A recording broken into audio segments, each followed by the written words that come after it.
Chevrolet Good Deeds Cup is back. Learn how you can help your team fill the cup at ChevroletGoodDeedsCup.ca. Ooh, yeah. And them say, here comes trouble, here comes the danger. Sent by the Savior, welcome the Rasta youths. I start recruit soldiers for Selassie. Good morning, Toronto. Good morning, Canada. Welcome back to this Thursday edition of Breakfast Television. 4 wide on the couch. It is great to see you. The Toronto Raptors have had a lot of homecomings recently. They've been busy making some deals, so they're getting good at this. But last night was, dare I say, all due respect to OG Anunoby, who I do really like as a player, last night was probably the most significant one you're going to see this season. Pascal Siakam returned after being traded last month to the Indiana Pacers. He was back at Scotiabank Arena last night. As he was being introduced, this is the video that the Toronto Raptors ran in-house. You can see Pascal watching it and soaking it in to the right side of your screen. Siakam was traded to the Indiana Pacers for some players and picks. Raptors got a pretty good return for Pascal Siakam. Clearly, they didn't see eye to eye on what his next contract would look like. But that didn't take away from the fact that Siakam was part of a championship team in the city of Toronto. And a lot of Raptor fans will always look very fondly back at the Pascal Siakam era.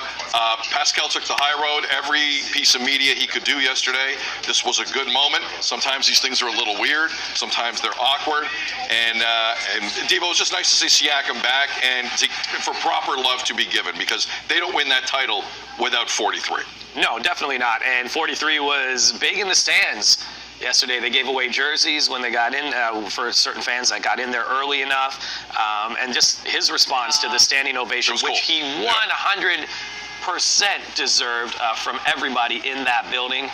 And off the court, he still has a foundation that does work here in the city, in Toronto. He didn't stop doing that. A lot of players will take that and move it to the other city. No, he started a new one in Indiana, and where he's now playing.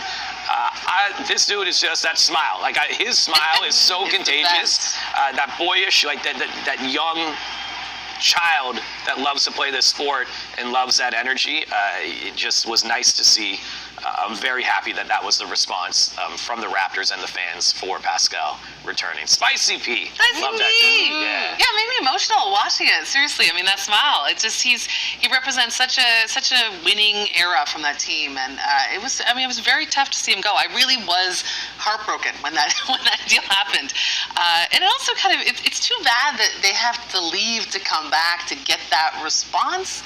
Because there's always a lot of chat when the teams are playing or losing or what's going on, but so it's tough that's when the big swell comes, is when they go, but it's nice to see it. Yeah, it was the standing ovation. It always gives me chills. I agree, you get emotional with it, and I think a lot of that response has to do with the letter that he wrote to Toronto when he was traded. Yeah, it was beautiful, and every moment of it and every word, it just felt like he truly meant it, and that Toronto was really home, and he listed specifically the things he's going to miss and the culture that he's going to miss and the friends that he made, and I think that plays a role too in that huge resounding welcome he got last night. It was great. For sure. Now that Indiana team's interesting. They're about 6th in the Eastern Conference. They're not the best team in the East. They got big time defensive issues. Pascal's going to have to do a lot of heavy lifting. It's not a perfect team. Got some nice pieces, but it's not perfect.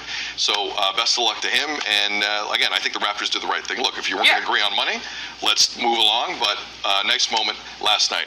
One quick note regarding the Leafs before we go. The Morgan Riley story that people are kind of sick of will not end. Morgan Riley was suspended 5 games for a cross-check to the head. You're about to see of Ridley Gregg Saturday night on Hockey Night in Canada. He was given a 5-game suspension. Yesterday we learned he's appealing that suspension through the NHLPA. So he now will have his appeal heard by Commissioner Gary Bettman, a jury of 1. And we'll see. This is more of a money play, really, if he gets a game knocked off, because it's going to cost him $192,000, that suspension.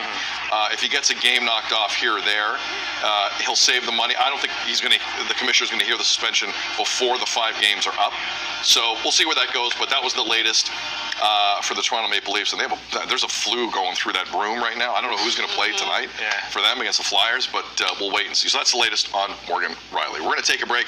You signed off. Coming up in roughly 30 minutes' time, it is National Kindness Week. Unlike what you just saw Saturday night in Ottawa. Let us know. That's the segue. Both sides, yes. Yes, Tam. Very fair. Let us know. What's the last kind thing you did? What's the last kind thing someone did for you? Feedback at breakfasttelevision.ca. More BT coming up.